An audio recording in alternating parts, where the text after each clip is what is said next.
Well, good morning. Welcome to another episode of Papa's Workshop. This is for my four wonderful grandchildren, Adam, Brady, Luke, and Brenna. And we have another birthday. Last time it was Brenna's birthday. Well, this week it's Brenna's dad, Brady and Brenna's dad. I think he's 29, or is it maybe 39? Hey, it doesn't look a day over 39. Anyway, today we're going to talk about saws, hand saws. But first, we got to go down a little notch here to see my assistant. Before we get started, I thought I better show you where my assistant is. She's hard at work, as usual. She's got her cone on because she's been chewing her leg again. So we got to let that heal. But I think we're going to have the plate taken out. But anyway, she's doing pretty good. She enjoys her little nap time, so hopefully no squirrels will sneak in while she's taking a nap. So let's talk about saws. Yeah, there we go. Hopefully she's not going to be snoring. So anyway, we got all these saws in front of me, and why in the world would you need so many saws? Aha, if you only knew. We're going to talk about saws that are made to cut straight lines. Just like the hand planes that we did the first time. There are saws that are made to cut curves. A coping saw and a fret saw, they got little narrow blades and they can go in very tight circles to cut thin materials into different shapes. And of course you got a hacksaw for cutting metal, and then a keyhole saw. You got to make a small hole into something. Those are kind of specialty saws we'll talk at some other date. So we can kind of put those off to the side. So saws that cut things straight, there's a couple, all the saws are either crosscut or rip. And by that I mean it's going to cut, you're going to cut across the wood, that's a crosscut saw, or you're going to cut with the grain, and that's a rip saw. But there's also two different kinds of families of these things. These are all Western saws, and Western saws, I mean, they're in the U.S. and Europe. I mean, they started in the European tools, and it was translated over to America. But the Asian companies, the Far East, Far Asian countries, Japan, China, the Philippines, the Koreas, they all had developed all their hand tools separately from the Europeans, and their saws cut on the pull stroke. This is a Japanese saw. It cuts when you pull it, whereas a Western saw cuts when you push it. And it's the same with the hand planes. You push a hand plane to cut it. That's a Western saw. The European or the Far Eastern Japanese version of that, it cuts when you pull it. So a lot of their tools are mostly pull. Ours are mostly push. And the differences are you got a little more control when you're pulling something towards you. But I can push this saw a lot harder than I can pull the Japanese saws. And that's kind of the difference. Someone told me a while back that had to do with the woods that they use were softer than the oaks and the maples that we use in Europe and in the U.S. So I don't know. Never heard anyone else say that, so I don't know that that's true. The other difference with these Japanese tools is the blade is thinner, because when you're cutting on the pull strike, it pulls the blade tight, so it can be thinner. And because we're pushing, these have to be thicker. So you move a little, the saw cuts a little wider with the Western saws. I'm more accustomed to using the Western saws, and that's kind of what I'm going to talk about. But they both work equally well. It's kind of what you get used to. I use this little Japanese saw for real fine marquetry or something, or joinery, cutting fine small dovetails and stuff. The Japanese teeth are usually much finer than they are on the Western saws, and it has to do with the way they're sharpened. So we got all these saws here, and like I said, we got two groups. We got the rip saw and the crosscut saw. So if you're going to, kind of like the planes, you've got the rough, the medium, and the fine. So if you're going to start and cut a board, you're going to just start a project, you need to cut it down to size, you're going to use one of these two big saws. These are hand saws. This one is a crosscut saw, this one is a rip saw. And it has to do with the way they're sharpened. All the Western saws have their teeth as a triangle because you sharpen them with a triangular shaped file. I don't know if you can see that. So that file would cut into in between the teeth. Now, the angle that they're at, some of them are more up or laid down, has to do with how fast it cuts, how easy it cuts. We're not going to get into all of that. Mostly we want to talk about the difference between the rip and the crosscut. With the rip, they're generally almost straight up and down like this. And all the saws have what they call set. So if we look at the end of the saw, like right there, so this is the end of the blade. The teeth up here at the top are this is exaggerated. So one tooth, like this one, is going out this way, this one would go this way, and then this one back. So they alternate, and that's called the set right here. And it's a little bit wider than the thickness of the blade so that you can still move the saw. So for rip, these are filed straight across.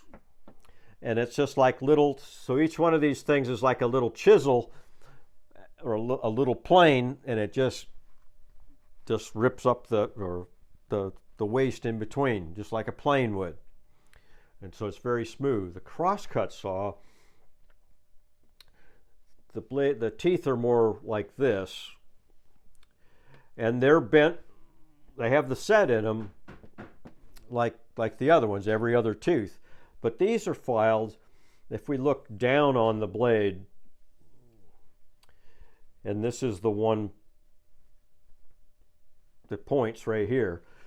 They're actually filed at an angle. So these are filed at this angle, and then this one is at this angle, and it forms, each one of these is a sharp point. These end up being a flat point, but these actually end up being a sharp point. I don't know if you can see that. So you have like, so this up here exaggerated.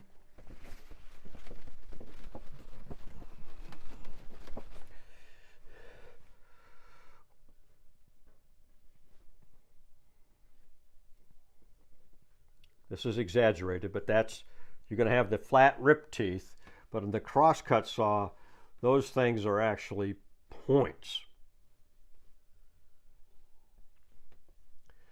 So these act like knife edges to cut the grain of the wood, whereas these are meant to cut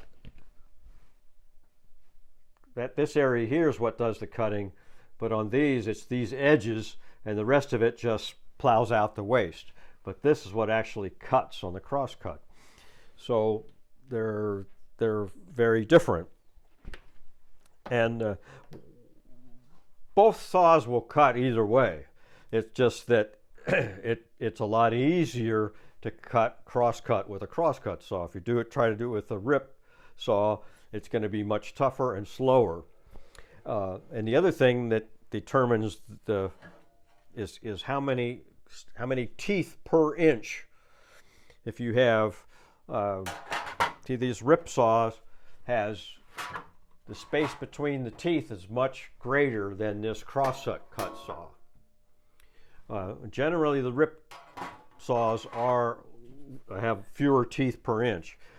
And the thicker the material you're trying to cut, the fewer teeth you want. What happens is that when the saw is cutting, you've got on those teeth, you got the wood accumulates inside of there. So, and then when you get outside of the wood, it drops out. But if you have a lot of teeth per the board, if you have a really fine saw like this one, you probably can't even see the teeth in the video. If I tried to cut a 2-inch thick board with this, it'd take forever because the teeth immediately fill with sawdust and won't cut anymore until I get out, and then they'd cut again the next stroke.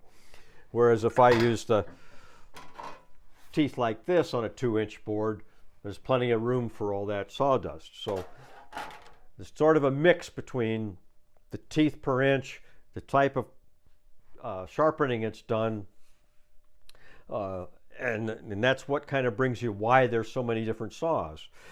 These are made for cutting rough, thick boards, and so then the rest of these are made for cutting the actual finished joints.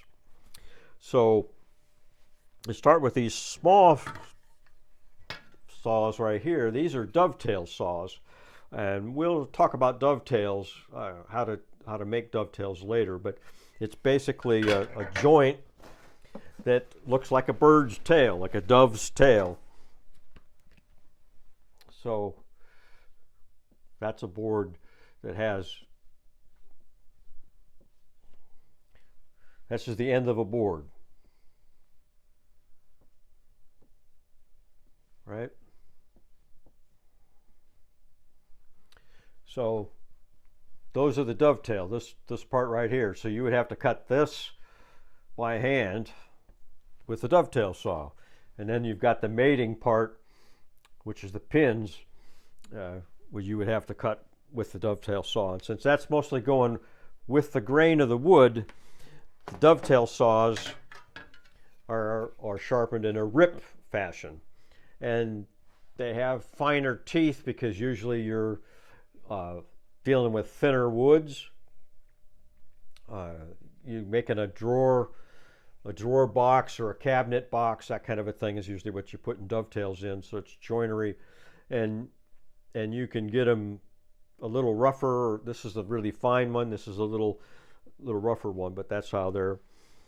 And then you've got other saws that these crosscut saws, and that's kind of the next size up for cutting mortise and tendon joints. Okay, here's a mortise and tendon joint. That's the mortise, the square hole, and then this is the tenon. So you would use these crosscut saws to determine that shoulder. So you cut here and there, and if you had to on these, so that's the kind of joinery that these crosscut saws would have to do. See, they've got this stiffener on there so that you can't cut all the way through. You can only cut partially way down, whereas these big ones are meant to cut all the way through a board. To cut the shoulders, on those, you go this way, and that's kind of with the grain. So this is sharpened, this is a tenon saw, and it's sharpened in a rip fashion, and it's made to go that, and it's taller so you can do a longer joint. And then I've got this monster saw, and this is actually part of a miter box.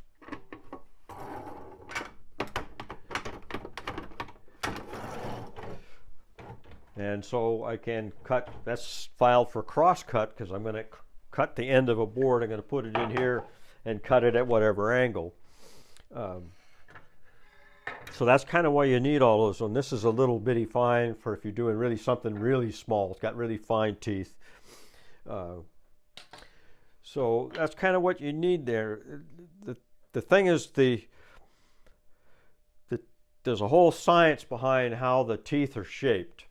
And you can have two saws with the same number of teeth per inch filed both for, say, crosscut, but the angles and stuff are slightly different, and they will cut differently I mean, they will feel differently. One will do better, and they can fine tune this, or one will cut softwood and one does hardwood better. So you can have a lot of saws if you had them all fine tuned for exactly what you're working on. Really, you don't need quite so many. I'm lucky enough to have power tools, so I don't use these hand saws too often. I use the Crosscut one if I've got a board that's too wide for any of my power tools to rough cut it down to size. The rip saw, that's a lot of hard work. If you're going to cut say a 4-foot long board, the whole length, a 4-foot long cut, that's a lot of work. So this saw doesn't see too much action. Those saws that I got you guys, unfortunately, are not very good. I bought them on sale, and after I tried to use one, they have a Japanese tooth cut on them, and the Japanese teeth, like I said, they were cut much taller. Instead of the triangles, they have they're really tall spikes like this, and it makes it really hard to try to sharpen them. But those saws don't cut very well, so we're going to get you some saws that work better. But you need a small dovetail saw in the rip thing to do dovetails. That's one of the primary joints of furniture making. And then you need a crosscut saw. You're gonna cut a board to length or whatever. You can do that with this. You can make the joinery with it. So those are the two saws that you really need to have, and probably a big crosscut saw when you get big enough to use something this long. And the tenon saw I don't use too often, again, because I'm lucky enough to have the power tools. Without the power tools, this becomes more needed. I think that's about it. Oh, the sharpening. I showed you the file. We got all different size file depending on how many teeth per inch, just how big the teeth are. So you got all these different files. And then this is a set, a saw set. Can't really see it, but there's a little plunger in there. When I squeeze this handle, it pushes over, and so the saw is set in there with the teeth like this, and you get it over a single tooth, and it pushes one tooth over. And then you have to do that every other teeth, and then flip it around and do it the other way. And what I've found is you don't really have to do that too often. You don't want any more set, where the teeth are flared out, any more set than you need to make a good clean cut. If you get too wide, then it can wander. And the other problem is if there are too many going to the right or to the left, if it's not balanced, then the saw wants to curve. It's going to want to it's not going to cut straight down. It's going to want to go wander. So you got to have a balance. So sometimes you got to actually file some of those down to get them all even, the right amount of set. So a good saw that's sharp and has been sharpened well, it really is a pleasure to use, and it doesn't take a lot of practice, but it does take a little bit of practice to be able to cut a straight line. If you can saw to a line, whether it, no matter what angle it's at, whether it's at like a dovetail, like the dovetails that are at an angle, or straight down that it is for the pins, if you can follow a line and cut that with the saw, you can do about any joint that's out there, and a lot faster than you can trying to set up a power tool for it. So hopefully that explains the saws and why I have so many. We will have to see what happens next time. I haven't decided what to cover next. Maybe we'll do the power tool equivalent of saws. Anyway, hope you guys are doing well. We'll see you later. Bye.